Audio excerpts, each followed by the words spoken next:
Mom's BF moved into my house and now he's trying to set a curfew for me.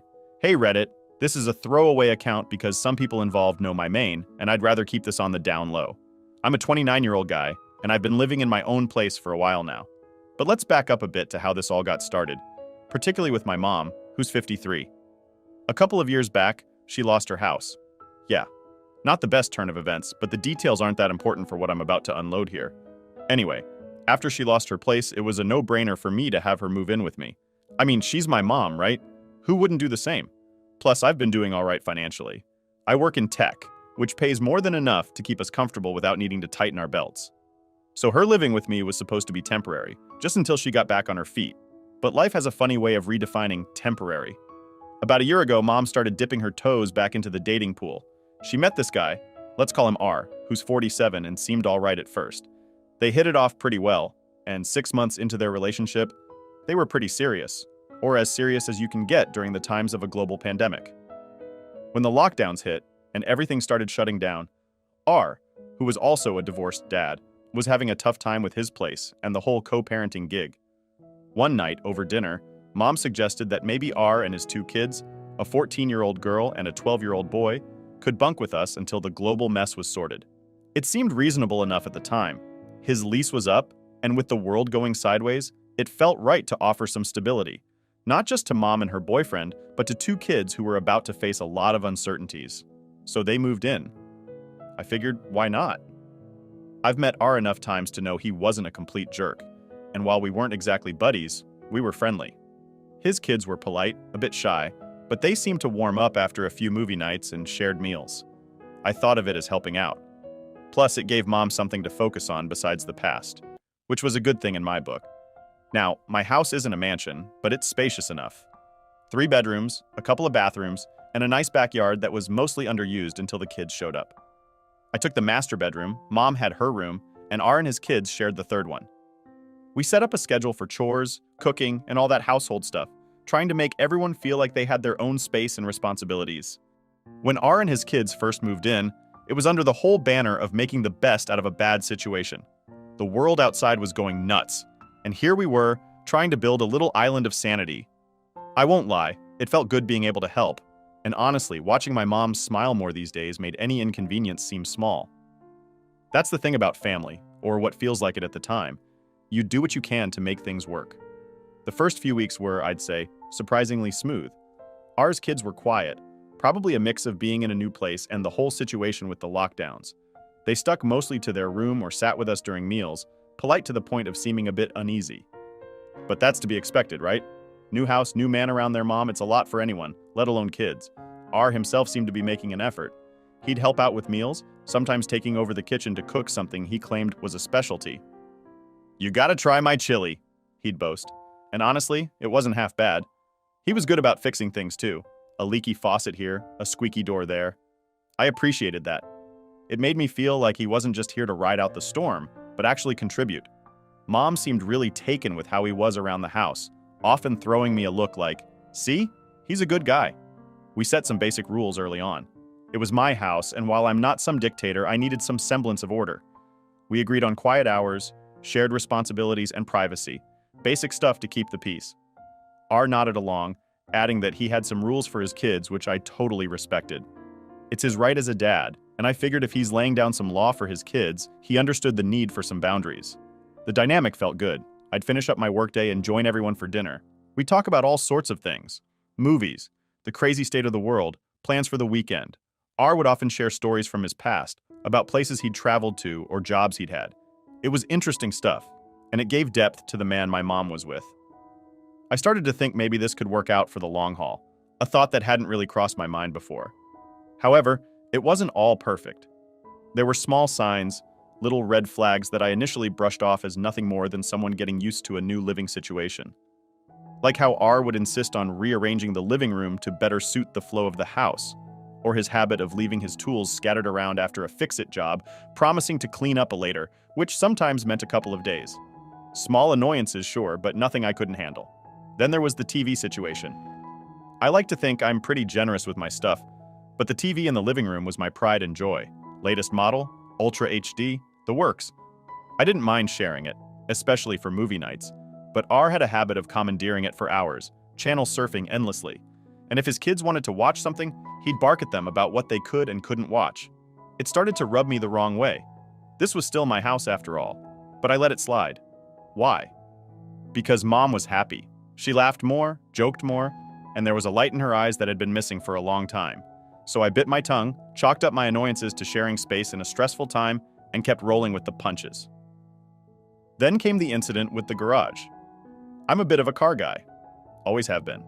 The garage is my sanctuary, a place where I tinker and unwind. One weekend, I walked into the garage to find R rearranging my tools and workbench. "Just making some space," he said, all casual, like he wasn't turning my private haven upside down. "I appreciate the thought, R, but I've got a system here," I told him, trying to keep my cool. He shrugged, a bit too dismissive for my liking, but he stopped what he was doing. "Sure thing, but it'd help if things were a bit more organized, right?" That comment stuck with me. It was a nudge over a line I wasn't sure I wanted anyone to cross. Looking back, these first impressions were the foundation of what was to come. Small encroachments, tiny tests of boundaries. Like he was feeling out how much he could push before I'd push back. I guess in those early days, I was still seeing things through a lens tinted by my desire to make my mom happy. For now, though, those red flags were just fluttering in the periphery, not quite alarming enough to make a fuss about. Yet. As the weeks turned into months, the initial gloss of having R and his kids around started to wear off. It wasn't just the small stuff anymore. His influence began creeping into every corner of the house, like some kind of slow-moving floodwater.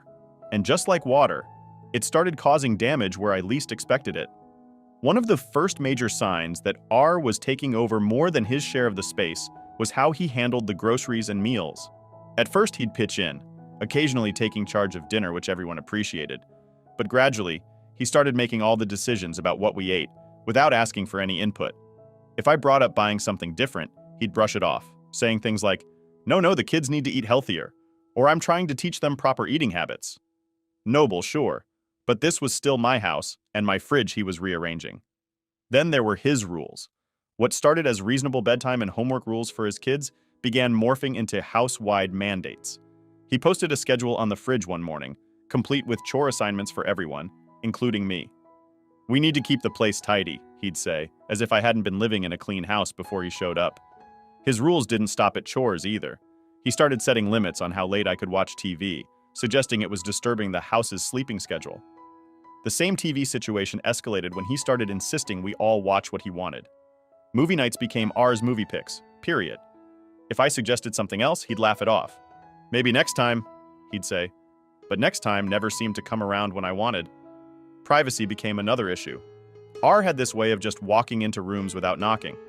My bedroom, which I had always kept off limits, was suddenly on his casual walk-through tour when he felt like it. "Just checking to see if you need anything," he'd say, but it felt more like he was marking his territory. I found him once looking through my bookshelf, picking up books and flipping through them as if he was in a bookstore. "Just curious about what you read," he explained when I raised an eyebrow at him. It was unsettling. It wasn't long before his parenting style started spilling over onto me. I wasn't one of his kids, but you wouldn't know it from how he started talking to me. If I was heading out to see friends, he'd throw in his 2 cents. "You sure you should be going out with the virus still around?" Or, "Make sure you're back at a decent hour." It was like he forgot who owned the house. The biggest clash came over the use of my home office. I work from home, which R knew, but that didn't stop him from knocking on my door one afternoon with a proposal. "I've been thinking," he began. "Your office would make a great study room for the kids during the day. You can work in the living room, right?" He said it so casually, as if he was doing me a favor by reallocating my workspace. I stared at him, trying to process the audacity. "I need the office to work, R. It's set up for my job, which, by the way, pays for this house," I finally responded, keeping my voice as calm as I could manage. He looked taken aback, but only momentarily. "Well, just a thought," he muttered, before walking away, but the seed was planted. It was clear he saw no real boundary to his influence in my home. Talking to Mom about it didn't go as I hoped. When I brought up how R's behavior was becoming a problem, she'd deflect, "He's just trying to help," or "He's good with the kids, isn't that what matters?" It was frustrating. It seemed like the more he overstepped, the more she justified it. I couldn't tell if she genuinely didn't see the issue, or if she was too caught up in the relationship to admit there might be a problem. The situation kept escalating. It wasn't just about a room or the TV anymore. It was about respect and boundaries, two things that were quickly disappearing in my own home. I found myself retreating more, spending time in my room or out of the house just to avoid confrontation. But I knew this couldn't go on. Something had to give, and soon. I was getting tired of feeling like a guest in my own place, tiptoeing around to avoid stepping on the toes of a guy who shouldn't have been in a position to lay down the law in the first place. As these thoughts brewed, the day-to-day interactions grew tenser. Every comment from R felt like a challenge, every suggestion a decree. I knew a confrontation was inevitable. It was only a matter of time before I'd have to stand up and reclaim my space. But I dreaded the fallout, especially with Mom. Little did I know that confrontation was closer than I thought, and it would start with something as simple as a late-night run. By the time the confrontation came around, I was practically walking on eggshells in my own home. It's weird how that happens, isn't it? One day you're the king of the castle, and the next, you're dodging landmines in your living room. Anyway, here's how it all went down. It was a Thursday night, nothing special about it. I'd been cooped up all day, banging out work emails and dealing with back-to-back Zoom calls. By the time evening rolled around, I was more than a little stir-crazy. So, I decided to clear my head with a run, a late-night run, which wasn't unusual for me. It's quieter, and honestly, it helps me unwind better than anything. I got back around midnight, sweaty and tired, but feeling a bit more like myself. I headed straight to my room, not wanting to wake anyone, especially not R or his kids. I figured everyone was asleep, and I could slip into bed and deal with tomorrow when it came. Well, tomorrow came a lot sooner than I expected. As soon as I hit the bottom of the stairs the next morning, the atmosphere felt off. It was too quiet, even for our usually subdued household. I shrugged it off and made my way to the kitchen, thinking only of coffee. But before I could even reach the coffee pot, the living room door swung open with a force that nearly took it off its hinges. And there was R, red-faced and obviously pissed about something. He didn't waste any time. "In here, now!" he barked, more a command than a request. I paused, coffee forgotten, as I tried to figure out what I could have possibly done to set him off like this. My first thought was maybe something had happened with his kids, or maybe there was some emergency. I stepped into the living room and he slammed the door behind me. The sound echoed, a sharp clap that made it clear this wasn't going to be a calm discussion. "Was there any need for that?" I asked, more out of confusion than anything else. He just glared at me, and then he launched into it. "How dare you come into the house at midnight, slamming doors and stomping around? You woke the kids," he accused, his voice rising with every word. I was taken aback. First, because I hadn't slammed any doors. I'm not a teenager sneaking in past curfew. And second, because he was standing there, in my house, yelling at me like I was some kind of unruly kid. Look, I came in quietly. If I woke anyone, I didn't mean to. It wasn't that late. Not that late? He cut me off, stepping closer, his finger pointed right in my face. "In this house, midnight is unacceptable, and you will respect the rules while you're under this roof." That's when I lost it. The audacity of this guy, telling me about rules in my own house, it was just too much. I felt my own anger rising, fast and hot, and I stepped up to him, close enough to see the veins bulging in his neck. "I don't know who you think you are, but you don't get to make rules for me. Not in my house. I'm not one of your kids, R, and you're not my dad. You're just my mom's boyfriend, and that's all you'll ever be," I said, my voice low and steady despite the rage boiling inside. You could have heard a pin drop in the silence that followed. R's face went through a whole range of emotions: shock, anger, disbelief. He opened his mouth to say something, then closed it, then opened it again. Finally, he found his words. "I'm trying to run a respectful house here," he said, but his voice had lost some of its fire. "If you can't follow simple decency—" "Decency?" I interrupted, throwing his words back at him. "You call it decent to walk into my home and start laying down the law like you own the place? You think that's respectful? To me? To my home?" He didn't have an answer for that. The room felt smaller somehow, the air thick with everything that had been left unsaid for months. And then from the hallway, my mom appeared, drawn by the shouting. Her face was a mix of worry and confusion. "What's going on here?" she asked, looking from me to R and back again. I took a deep breath, trying to calm down enough to explain. But before I could say anything, R jumped in. "Your son is out of control, he's disrespectful, and he doesn't follow any rules. This is my house, R." I cut him off, turning to face my mom. "I've been trying to be accommodating, to be good about all this, but I can't do it anymore. Not with him thinking he can run my life." Mom looked between us, biting her lip in that way she does when she's trying to sort out a mess. Maybe we should all sit down and talk about this, she suggested, ever the peacemaker. But I was past talking. No, Mom, not this time. This isn't something we can just smooth over with a chat. He needs to go. Today. It was bold, maybe too bold, but it was out there now. And with those words hanging in the air, everything changed. The lines were drawn, and it was clear things couldn't go back to how they were. Not now, not after this. After the blowout with R, the house felt like a war zone that had just gone quiet. The kind of quiet that's thick and heavy, like it's holding back a storm. Everyone retreated to their own corners.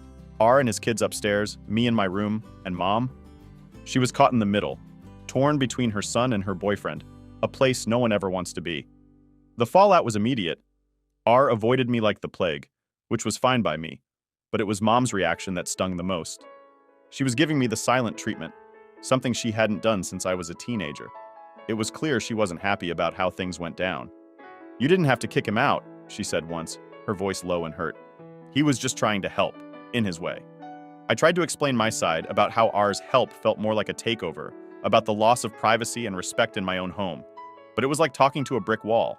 Mom had her view, painted with the brushes of romance and hope, and it seemed no amount of reality could repaint those colors. Meanwhile, R's presence became even more grating. He was technically still living with us, but we were like strangers passing in a house that felt too small all of a sudden. His kids, caught in the crossfire, looked more confused and sad than anything. I felt bad for them. They didn't sign up for any of this. A couple of days after the argument, I came down for breakfast to find R sitting at the kitchen table, looking like he hadn't slept. His kids were there too, picking at their food. The air was tense, uncomfortable. I grabbed a coffee and sat down, ready to keep to myself, but R cleared his throat, obviously gearing up to say something. "I'll be looking for a new place," he finally said, not meeting my eye. "It's clear I've overstayed my welcome." His voice had lost its usual force, now just tired and resigned. I nodded, feeling a mix of relief and awkwardness. "Thanks, I think that's for the best." His kids glanced up, worry flickering across their faces. It hit me then. This was their stability being uprooted again, and I felt a pang of guilt. But I also knew this couldn't go on. Not like this. The days dragged on, each one a silent testament to the tension in the house. R started packing, slowly at first, then with more urgency as he found a place. Mom said very little during those days, her disappointment heavy in the air. But as the moving day approached, she started to open up a bit, perhaps realizing that this needed to happen, no matter how painful it was. On the day R moved out, it was all business. No tearful goodbyes, no last-minute pleas to stay. Just box after box being carried out to a rental van. His kids hugged Mom before they left, a silent promise to keep in touch. R shook my hand, a gesture of peace or maybe just closure, I couldn't tell. With R and his kids gone, the house felt empty, larger. Mom and I spent the next few days in a quiet standoff. She was hurt and I knew it. I tried to bridge the gap, suggesting a movie night or a dinner out, but she was distant. It was going to take time, that much was clear. During those quiet days, I reflected a lot on how things had gone so wrong.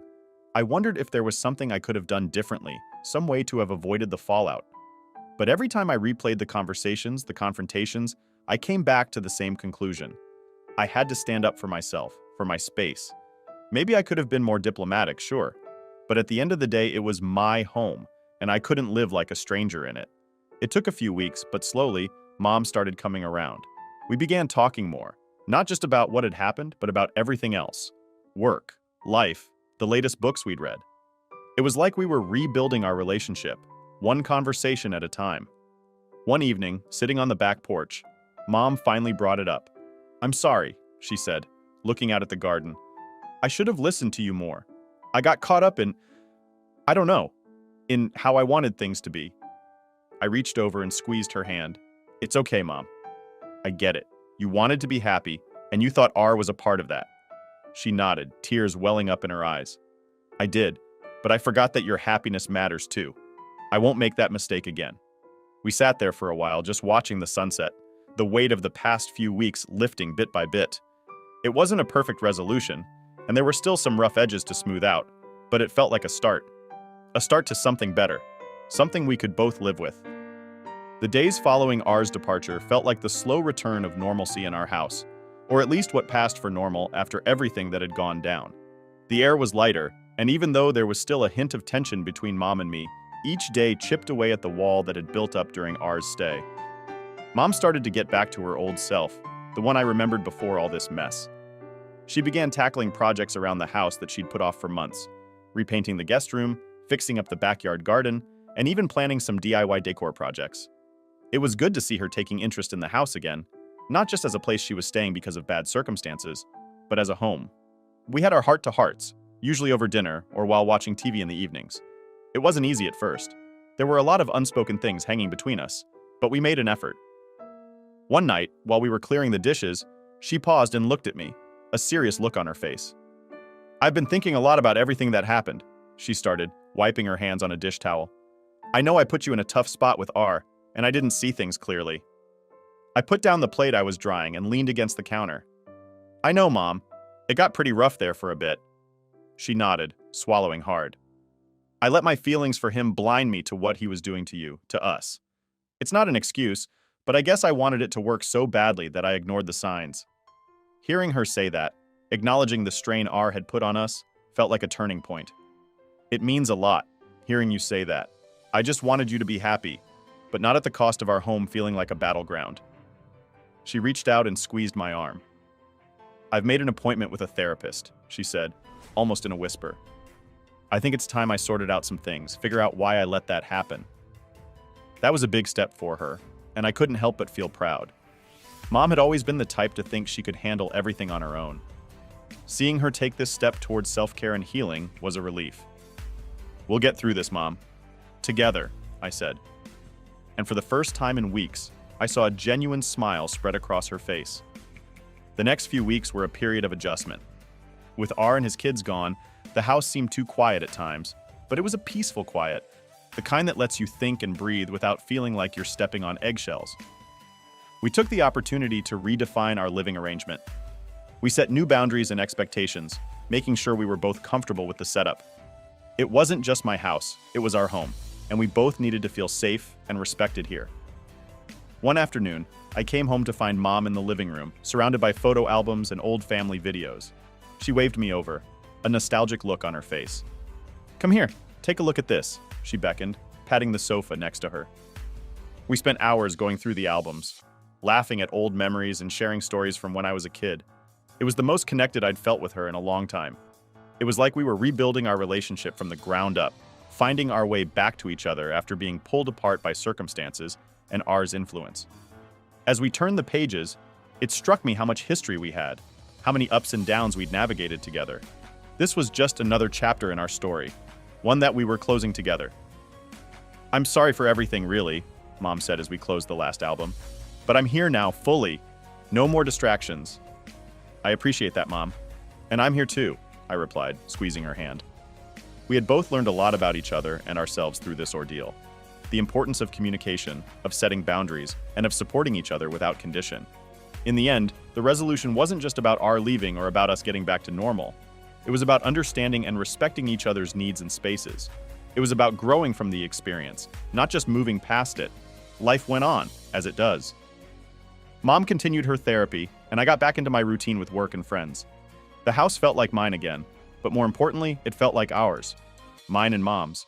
We were a team, and whatever came next, I knew we'd handle it together, with open hearts and a clear understanding of what made our home a sanctuary for both of us. So yeah, it was a rough patch, but like all tough times, it offered lessons worth learning. And as for me and Mom, we were better than okay. We were stronger, closer, and more in tune with each other than we'd ever been. Here's to new beginnings, right? I'm going to answer some questions. 1. Yes, I was well aware when moving in that it would be my house he was staying in, as he asked me upon moving in about rent and such. However, I'm on a good wage and more than capable of covering household expenses, and did not charge him for staying as they were only staying until the global issue is over. 2. I'm not kicking my mom out. She needs a therapist, not a change of address. She and I have been casually dating for nearly a year but started getting serious at the beginning of lockdown. Since it was a growing relationship, my mom suggested we all lock down together so we could all get to know each other better. 3. To those who are curious about my parents' marriage and how it ended, Dad was controlling and manipulative, and he hid it well, just like he hid his girlfriends. There were no fights or divorces. He was my dad, and I do care, but he played away with the wrong woman and paid the ultimate price on her car bonnet. It's sad, but I can't be angry about it.